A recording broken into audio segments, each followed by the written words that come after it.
This is Off Track. Happy week after Easter. I am housing saltine crackers because I haven't eaten today. Dude, that's a good move. I'm kind of jealous. I don't know if I might even have some saltines, dude. Are you putting like underrated snack? I don't know if they're underrated or not. I feel like they're rated pretty highly. Are you? What's in them? Are you saliva? Sorry, you put like 2 in at once? Yeah. It looks like you would sandwich them like there was peanut butter or something, and you just literally can't have one at a time. You have to have 2 at a time. Well, that's so I get more in. I feel like I remember when I was in high school, there was like the Saltine challenge. It was like, you can't eat 4 in a minute. I think it was like something like that for sure. I think it was fewer. Or it was like 6 in 30 seconds or something. Oh, whatever. I do remember that. I don't know, man. It's tough right now. You want me to? Well, hold on, is it? Tim. What's the challenge? Look it up. Okay. I like how at no points. The Saltine challenge is to try to eat 6 saltines in 60 seconds without any liquid. With no water. So no. Okay. Start a timer. All right. Here we go. But you have to you gotta have them swallowed, mouth open, done. Yeah. Okay, hang on. So 6 saltines in 60 seconds, no water. In 3, 2, 1, go. So the first 2 guys have gone in. He is now chewing. He is still chewing. Just don't talk, Alex. Just don't focus. Commentate. I'm going to What he commentate on does. it. It's literally his That's what job. I do. You should focus on your job right now, which is housing saltine crackers. All right, number 3's going in. He's got the first 2 pretty much down. Oh, he went for 1 this time. He didn't do the double. I think He's losing pace. I think it's around 4 when your mouth starts to dry out and it starts to feel Just like dries up so much. I remember kids doing this in high school. What's my time? You got 31 seconds on the board. 4th one is in. So he's past halfway on time and crackers. He's got the 5th one in his hand. His head's bobbing back and forth as he's trying to keep the chewing pace up. All right, 5th one is in, 47 seconds down. And now he's chewing. It's so pasty in your mouth right now. It's so pasty. Last one is in. 3, 2, 1. Open. No. No, that does not count. That does not count. I think that's close enough. That's a valiant effort. This is the closest I've ever seen anyone else do it. I've never seen it. It slows down more than you think. Yeah. No, Alex. That's why it's on the internet. Huh. It's weird because I don't know that I drink much while I eat them, but I don't eat them that fast. I obviously consume food at quite a rate of speed, but yeah. The best. I think there's some performance anxiety as well. It's true. And you had already eaten 7 of them. Well, no, I had already eaten. I opened this pack when we started recording, and it's halfway gone. So yeah, okay. So yeah, you already had 10 in you. So I'm not surprised that it was hard to do on the tail end.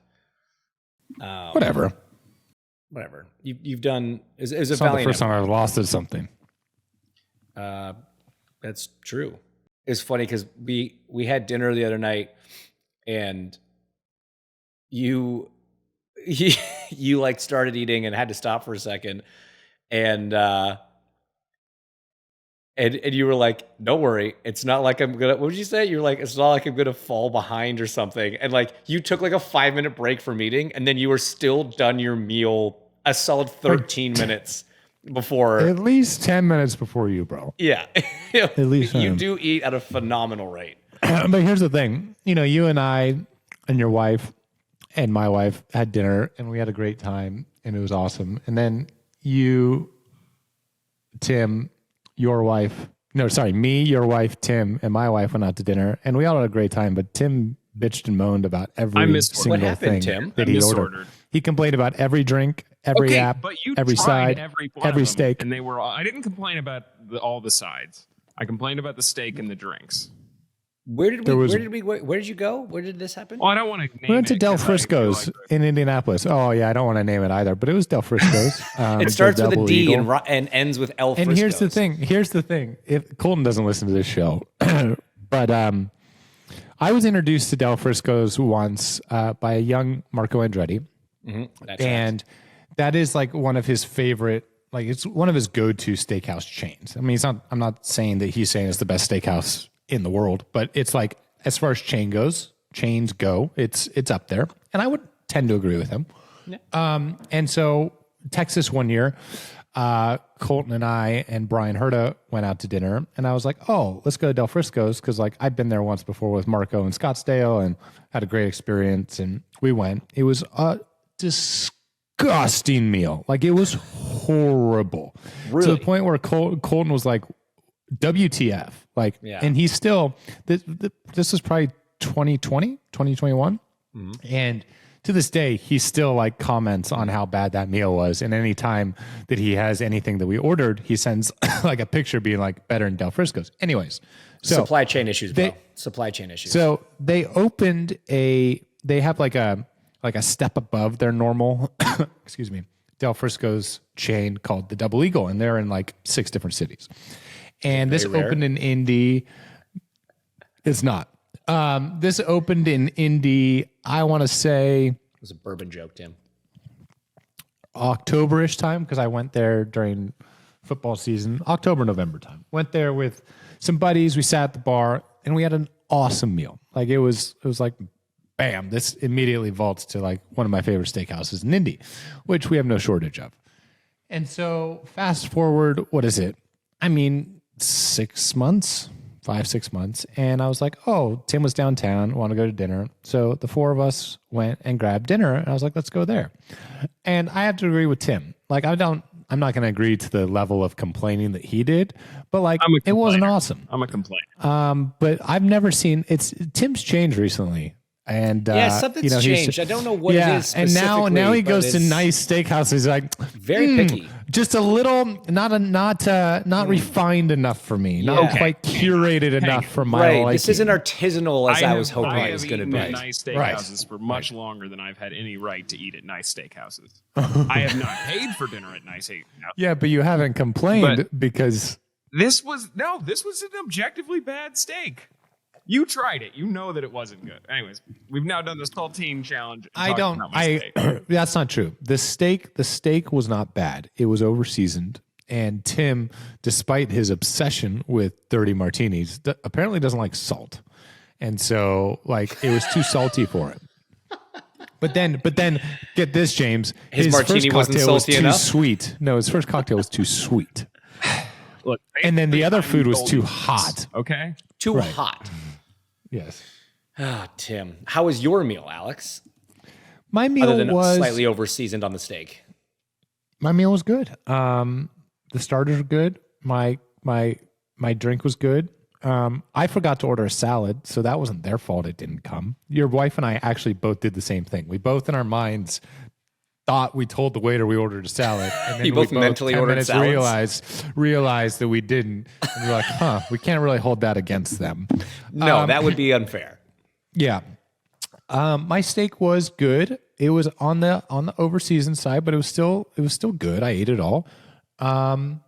Becky and Tim ordered this disgusting truffle potato dish, and no wonder no one liked it, because no one likes truffles.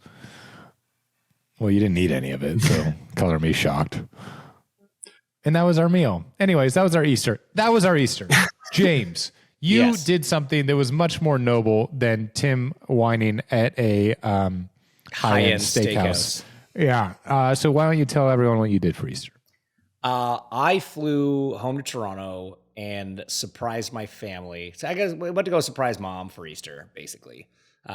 She had sent a message to the family saying, hey, here's the plan, but like, understand that James and Becky probably can't make it. We just got back from this marathon trip. We've been on the road. We got the busy May coming up, all this stuff. Family are very understanding about that stuff. But, I knew I had to be up later in the week for some stuff anyway. And I was like, I can come out early and I can surprise Mom. So I told my sister, so she was in on the joke. And I just needed to make sure that like the plans didn't change or something, and I ended up at the wrong restaurant or the wrong time or something. So she was in on it, and it was funny because I showed up at my mom's house right as they were kind of ready to leave for lunch, right? They were heading out to lunch. And it was my mom, my aunt, my sister, and my niece.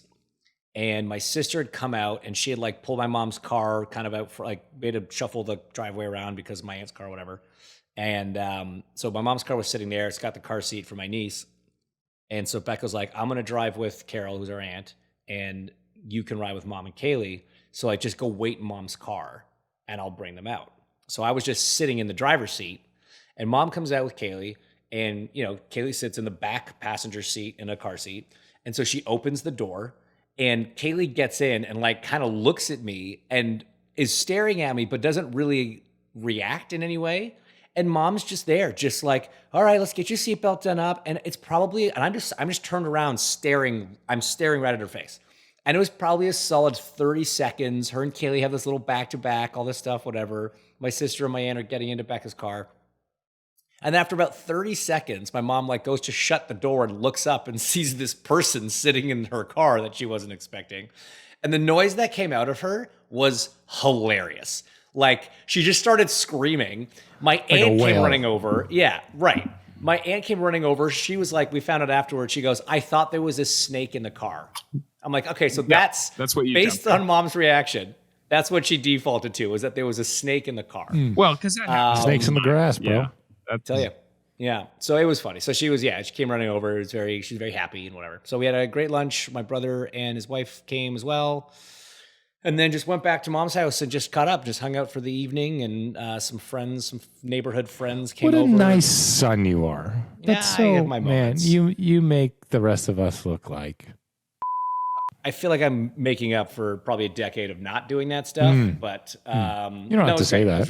You can just take. You can just take the win. I appreciate it. Yeah. I'll take it. Yeah. I'll take it. That was great. I mean, Tim's at his mom's house, but he didn't surprise her. He made her probably pick her up from the airport. Go to my nephew's baptism. I feel like that kind of counts for something. Like, that's noble. I feel like I deserve a good steak. No. Listen, Tim, did you pay for your steak? I tried. Did you send it back and ask for a free steak? I did not. What did you do with said someone steak you else didn't pay like? for your? You said you loved it. You said no. He did offer. I wouldn't let him because he bought me dinner in Long Beach. It's fine.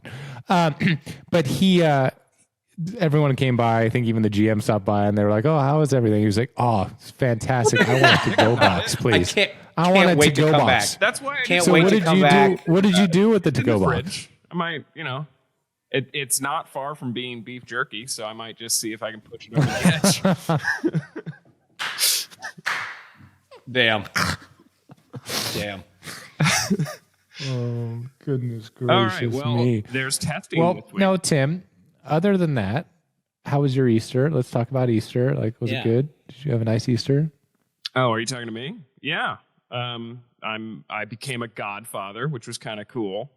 My nephew Bo. And then we did an Easter egg hunt over at my mom's place, and then I had a mediocre. Did you find any Easter eggs? I found them all. Those kids are terrible. I think it's it's pretty cruel what you're doing there. Hazel, Bo, Owen, they were just they brought a certain amateurness to it that I didn't appreciate. They weren't there to win. It's an amateur vibe. Yeah, it's an amateur vibe. They weren't there. I have a question. So you're a godfather. Congrats. Thank you. Do you in your? I don't want to say in your family, in this very specific relationship, because it could be different for others, I guess, in your family. But is this like a ceremonial kind of post, or are you like, if something happens to your brother, you get the kid kind of is this like the, I don't know. The true sense of the godparent? There's also a godmother in the mix. And she seems way more responsible than me. So I think if anything actually happens, is she single? She is not. So I just didn't know. Are godfather and godmother supposed to be I don't know what that makes unit? Us. I don't know. Yeah, well, because you're a god couple, I guess. You're god dating. So it's. Correct me if I'm wrong. Is this in case, God forbid, something were to happen to the parents? That's how I understand. You would take over. It's okay. So then, how do you decide who takes priority? Godfather or godmother? Do you just get half, or I don't know? How does it work? Hopefully, my brother and sister-in-law will be fine. Right. Well, yeah. No, obviously you don't sign up for that. But we did this. We have a goddaughter, and we were told very explicitly, they're like, hey, just so you know, we mean it in the biblical sense. We are choosing you guys in case something happens to us to raise our kid.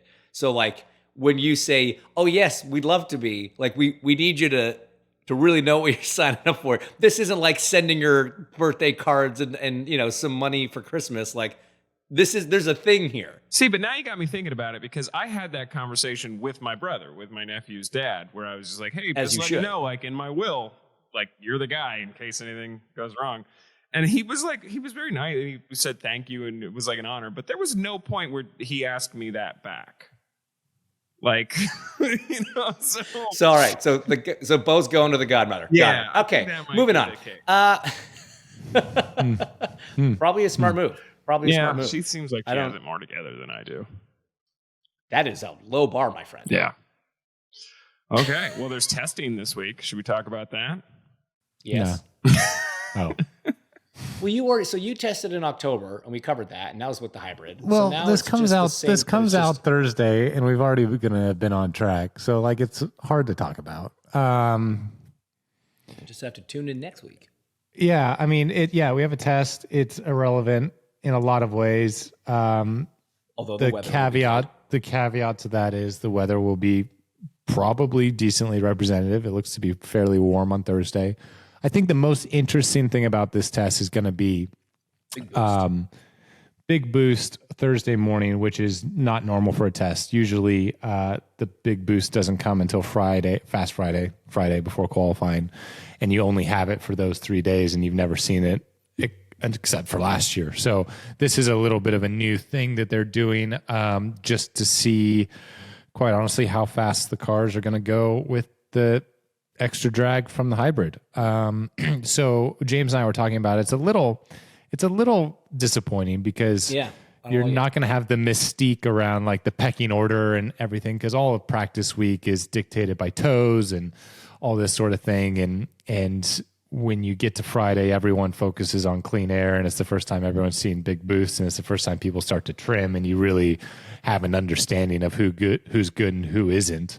While we're not going to see like full transparency of that on Thursday, you're going to get an indication, which is kind of sad, I think. It is kind of sad because like you can have even you can do enough, no toe lap analysis during practice week to kind of see like, okay, by themselves out front at whatever downforce they're running, this is what car XYZ can do and whatever.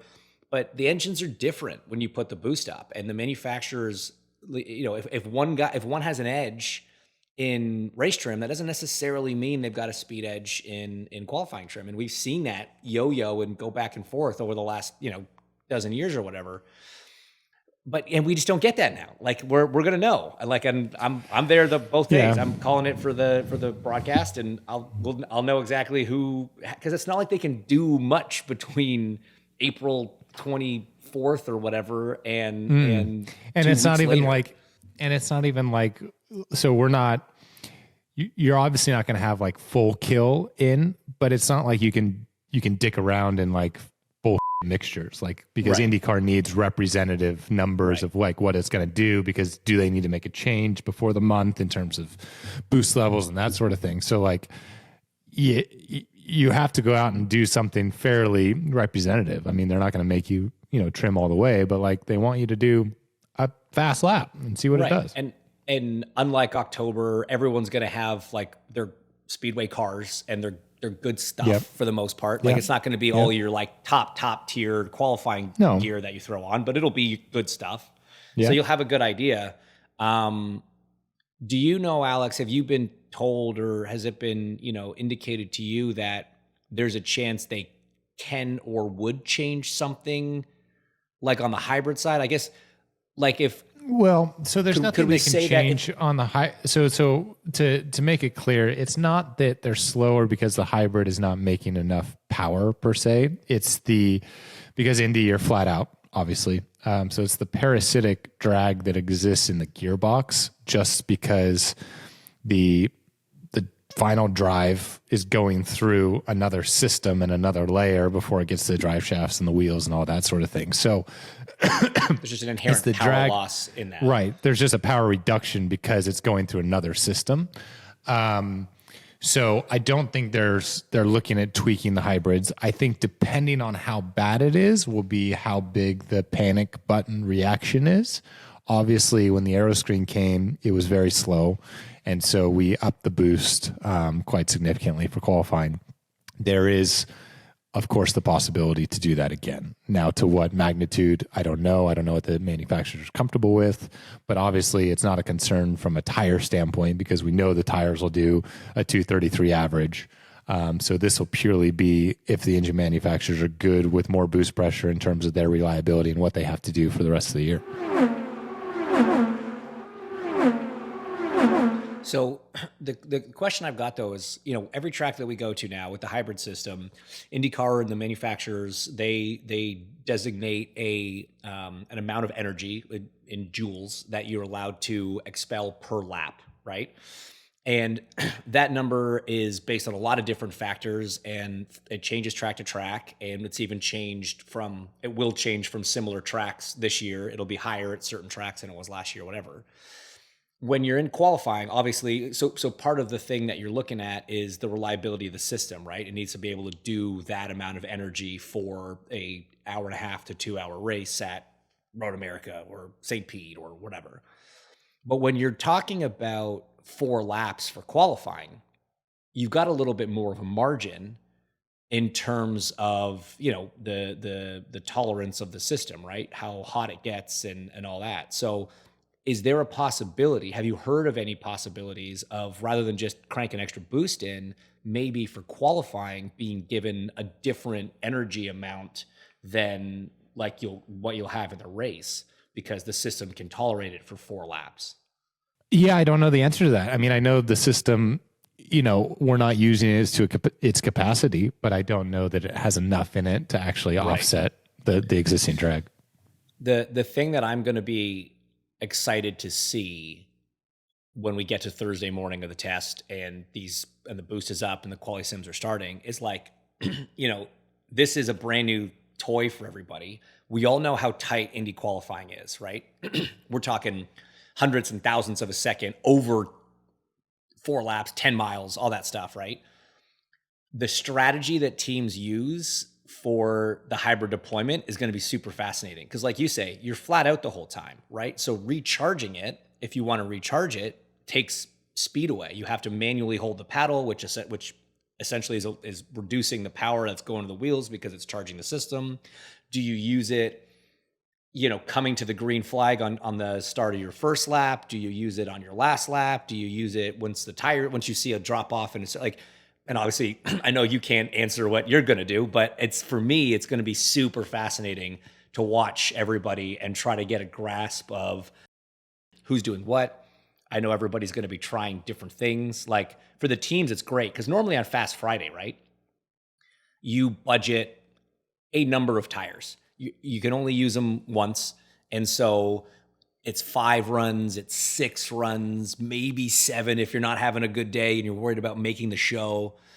But that's all you get. And if on top of tuning your car and trying to figure out balance and aero balance and whatever, you are also having to try 4 different strategies of hybrid usage. I mean, that's really eating up your time, and it's going to be hard to then figure out, okay, well, we want this setup with this aero balance and this hybrid deployment strategy.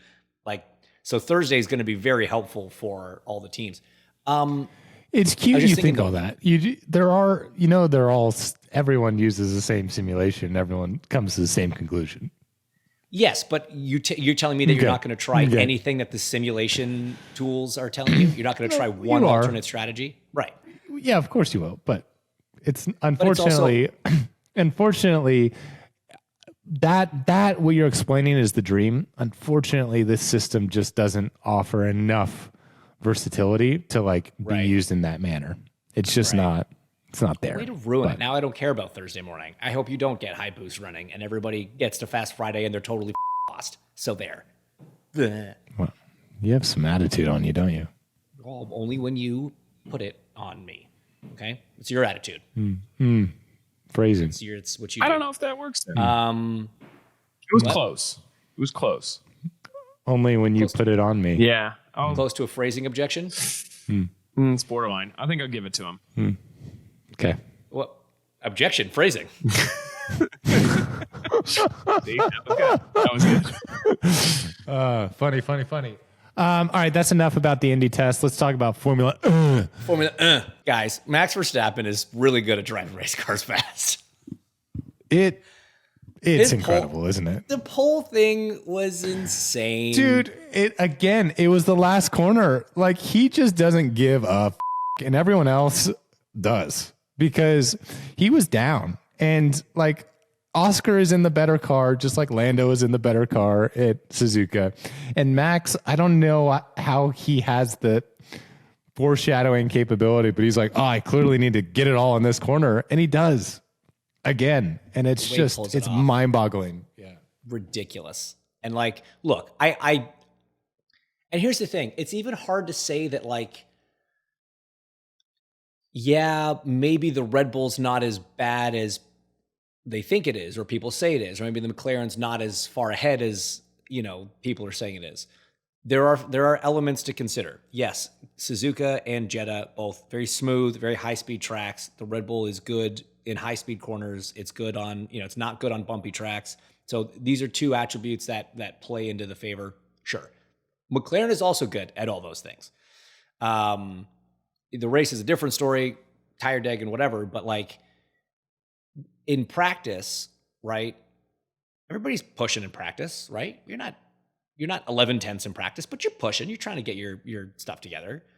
Yuki was like decently close to Max. Like he had a reasonable kind of gap and, made it into Q3. It's the first time since it was like Azerbaijan a year ago that both Red Bulls were in Q3, which is nuts. But then you get to qualifying, right? So Yuki's done a good job. He's been close-ish to Max, and that's fine. You get to qualifying, and in Q3, Yuki was a second slower. So in qualifying, in Q3, on that lap, like you're saying, Max just is able to find it's not like Max isn't pushing in practice, right? But the fact that he's able to find that amount of pace in comparison to the other guy in the same car, unreal. It was so fun to watch. Did you watch the pole lap, like the onboard of the whole lap? Yeah, of course. It's just his it's commitment, perfection. His turn, like the way he's got so much confidence in that car, even when he doesn't have confidence in that car. Oh, it's incredible, man. It's so and the impressive road that he uses, like it's just you can't help but say, yeah, you're the guy. All right, so he pulls off a stunner. He pulls off a stunner in qualifying. Lando crashes through. It wasn't like he was pretty hard on himself. Like it was a simple mistake. It was a small mistake, but just had a big consequence. Right. I mean, he's not. Anyways, exactly. And I really need him to get over that. I really need him because I like Lando. I want Lando to win a championship, and I don't know that mentality is like the right one. I don't know. Maybe it is, but like he's so hard on himself and so honest all of the time. It's like, bro, people are going to take advantage of that. Like, so have a bit of a chip on your shoulder. Come on.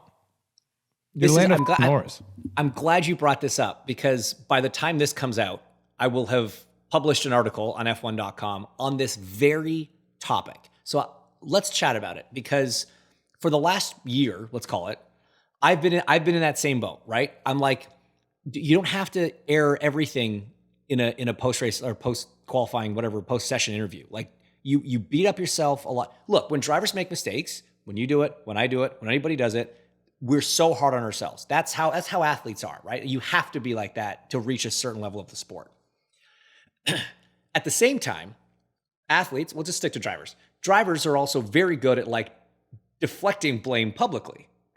You never want to, unless it's just super blatant. But even then, some guys try to get around it. I won't mention anyone's name in particular. God, I really want to say a couple of names right now. But the fact that Lando was always not just so publicly, airing that stuff, he was even harder on himself than I thought a driver, an athlete, a competitor should be, right? Like he was so hard on himself in certain situations. But then there's been a lot of chat about this recently, and he did an interview, and I read an interesting article that came from it where he has sort of identified, that is kind of just who he is. And getting that stuff out and saying it and getting it off his chest is part of how he deals with it, right? Every driver has to learn how to get over incidents and get back on the horse, get back on the track and put it behind you.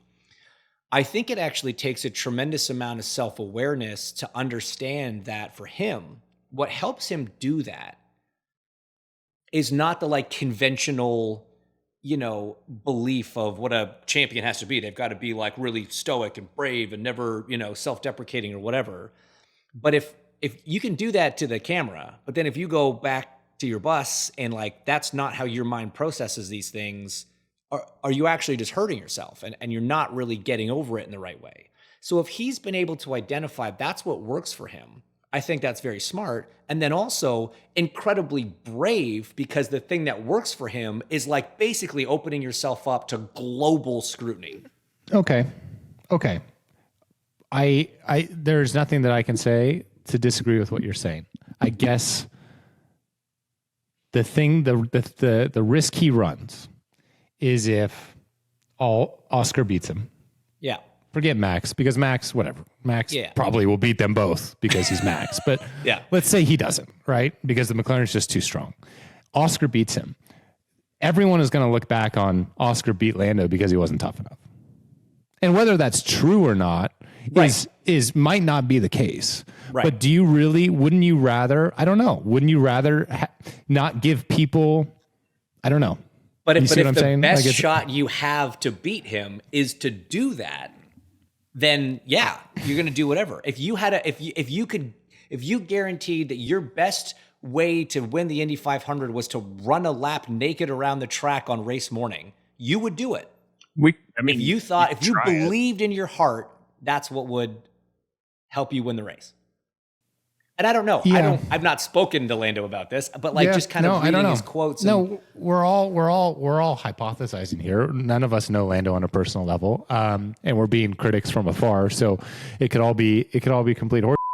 I guess my point is, you look at Oscar and you look at how he conducts himself and how he has improved in the areas that he's weak so rapidly, and ultimately has now matched Lando on race wins and seems completely unfazed, positively or negatively. Like, I'm not saying like he's this like angry guy or this super happy guy. He's just this guy that's driving race cars, right? He reminds me very much, honestly, of Alex Palou, right? He's just excited to be there, and the results that come of it are what they are, right? Yeah. And so it will just be interesting we know how big the teammate battles are in F1.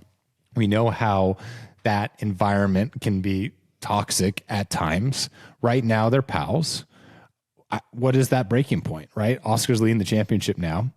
How long does that go on? Like, I think it's a very interesting storyline that'll develop, because I think Oscar, while he still probably has a little bit of pace to find to truly match Lando, because if Lando hadn't crashed, I think Lando's on pole and Oscar's third. But if he does find that, like, does anything start to break down, or does Lando change his approach or anything? Like, I think it's just one of those storylines that we're following that's not only just, Red Bull versus McLaren. It's very much the inner team papaya Lando Oscar situation, which is, I mean, it's an amazing problem for a team to have two drivers that are of that caliber that can go 10th for 10th with each other every session and be fighting to win the race and win a world championship. But also, it's like the biggest nightmare. Like, that's hard. That's a hard thing to manage. It's going to be very difficult, and it's going to be very fun to watch from the outside how it plays out. And yeah, you're right. Again, I don't disagree with what you're saying. It's a tricky one. Lando had a quote that was like, "I want to win a championship the nice guy way," right? The whole saying like nice guys finish last, I don't buy into that. And I think you can be a good human. Do you think that's possible? Because you look at Nico Rosberg, right? Who, when you think of him as a person, you think of him as this very nice, intelligent, well-spoken, mild-mannered individual, but it's been openly discussed, like the games he had to play with Lewis to beat him that year. Right. Like he did not take the nice guy approach. He tried to mind Lewis at every opportunity that he could, and he won a world championship. Right. And then he retired because he was like, I don't want to do that again.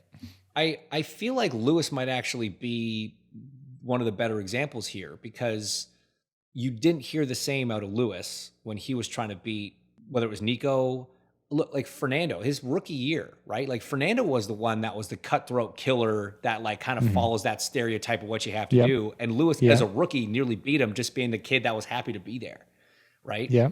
When you think of Schumacher, like this is going to be an unpopular opinion. When I think of Schumacher, I think of Adelaide. I think of Jerez. I think of all the dirty Monaco 06. Same. I think of all the dirty tricks 100%. Yes. before I think of the 7 championships. Same. So that guy was willing to do anything.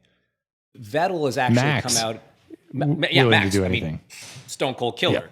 Right. Prost, Senna, Stone Cold Killer. I actually think Vettel's going to be a better argument that you have versus Lewis, because I think as much as Lewis plays that well, not plays it. I think he is a very genuinely nice human that is trying to be in touch with his emotions and is very connected to his fans and his audience and everything. I do believe that, but I also know behind closed doors that's not. Like he is very intense.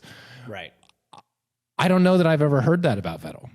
Right. And so maybe he's the example. Yeah. And Seb's the one that came out recently and was like praising Lando for this approach that he's taking and talking about his mental health and not shying away from that. Because again, if that's what helps you beat it, go. Absolutely, man. Yeah. So I want him to be successful with this approach, because I like when someone can break the mold. Listen, and do it I love Lando. I want him to be successful. I want Oscar to be successful. I like them both. Oscar's phenomenal. you can't lose in that team right now. I mean, but you can, because Max is going to win. Sorry, that's my vote. At the end of the day, neither one of them are Max. So thanks for playing. Better luck next year. Yeah. Try again. Interesting though. Yeah. Cool. All right. That was fun. Something happened to me the other day that I just want to throw out there, and it's proof that I got into a big like Apple Android argument with a friend over Easter. Oh boy, the old green versus blue. Yeah, the old green versus blue. Disgusting. And but I had to. I think I had the trump card at the end of the day, because very recently, I don't know if it was a recent update or whatever, but for the first time when did iPhones come out? 06, 7, 8, somewhere in there. For the first time that I've owned an iPhone, autocorrect changed duck to and I was so incredible. Like that is civilization progressing, and it makes me so happy, because never once when it auto-corrected it the other way was it correct. And everybody knew that, and Apple knew that. And so finally they were like, look, man, people are writing it anyway. We're not the language police here. Let's just, when it's no one's writing anyone to duck off, or to duck themselves. Let's just call it what it is. And it actually auto-corrected the right way, and I was blown away. Very impressed. How mad would you be if you were trying to type duck? I would find it ironic and funny, and I would not be mad. I'd be like, you know what? That's fair. That's okay. For the one time a year, I might write the word duck. Which again, I think would be more of like the verb rather than the animal. I don't think I've ever really written texts about ducks. Wow. But anyway, I thought that was impressive. And a further notch in the column for why iPhones are better than Androids. Anyway. Have fun testing. I know you're already doing it. You're literally on track right now, as most people are probably listening to this. But I hope you're going fast, and I hope you're staying safe. And go fast, turn left. Yeah. Go fast, turn left. Go fast, take chances. This has been Off Track with Hinch and Rossi. Off Track is part of the SiriusXM Sports Podcast Network. If you enjoyed this episode and want to hear more, please give a 5-star rating and leave a review. Subscribe today wherever you stream your podcasts. We are at Ask Off Track on Twitter and Instagram. And if you want to follow us on Twitter, we're at Hinchtown and at Alexander Rossi. If you want to follow Tim, though we have no idea why you would, he's at the Tim Durham on Twitter. Find us on YouTube and subscribe to our channel for exclusive video content. Off Track is produced by Tim Durham, and by that we mean Thim.